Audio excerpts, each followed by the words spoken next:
Chief of Integrated Defence Staff, Air Marshal P.P. Reddy, distinguished panelists, participants, guests, friends from the media, ladies and gentlemen.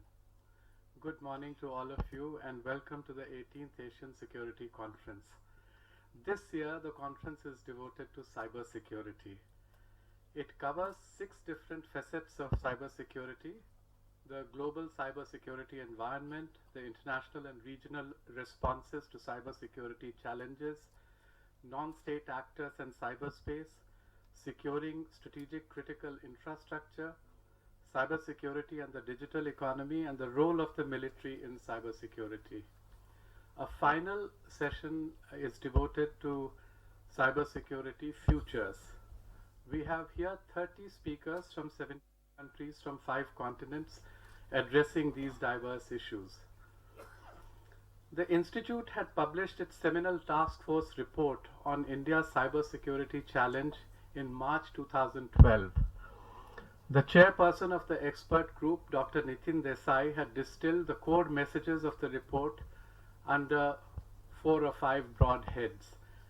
These are: first, the need to strengthen interministerial coordination arrangements for cyberspace security under the National Security Advisor. Second, the case for a new cyber command in the structure of the defense forces. This is in abeyance, of course, related to the larger issue of jointness in the forces. Third, public-private partnerships for information security in identified sectors dependent on the use of information and communication technologies. Fourth, legislative measures to handle the special features of crime and security in cyberspace. Fifth, the need for an international environment that can facilitate national defense. And finally, capacity building to cope with a potentially crippling shortage of qualified personnel. Much remains to be done from the core recommendations that were made. Meanwhile, Government of India unveiled its National Cybersecurity Policy the following year. You would recall on 2nd July 2013, outlining its vision to build a secure and resilient cyberspace for citizens, businesses, and government. The focus on citizenry is related to the many public policy initiatives that we have taken in the recent past, including the unique ID, development of smart city technologies, which is just beginning, and now the Digital India initiative. There is an effort to bring tangible change in the quality of life of ordinary people through encouragement of mobile payments and digital empowerment, to cut red tape and corruption through a variety of e-governance and M-governance initiative. Here M stands for mobile. The National Cybersecurity Policy mapped a comprehensive menu of tasks.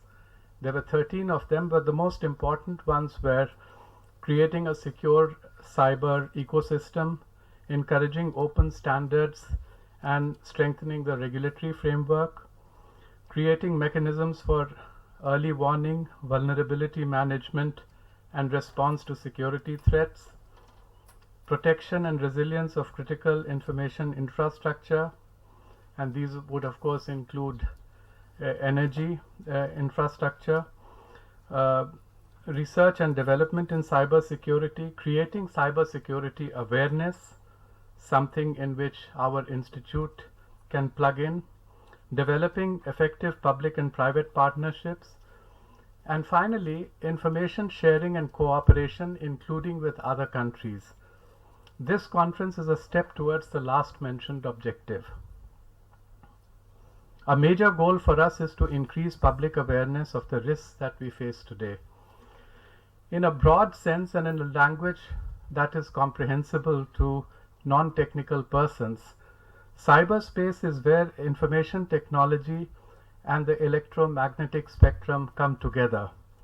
Its superstructure is layered over by the substructure of cables, computers, and sea, land, and space-based communication networks, energized by the use of information technology. India's policy document defines cyberspace as a complex environment comprising interaction between people, software, and services based on a worldwide platform of information and communication technology, devices, and networks. Cyberspace is vulnerable to attacks that can be fast, silent, inexpensive to mount, and devastating in their impact. Our Prime Minister, Mr. Narendra Modi, while flagging off the Digital India Week last July, spoke of, and I quote, "the clouds of a bloodless war hovering over the world," unquote. By bloodless, he did not imply that it is less deadly in its consequences than conventional war. He described cybersecurity as an integral part of national security. Our speakers at the conference are a mix of academicians, practitioners, serving military officers, and domain experts, and the informed audience is similarly constituted. This should make for invigorating and productive discussions. And with these prefatory remarks, I have the pleasure to invite Air Marshal Reddy to deliver his keynote address. You have the floor, sir.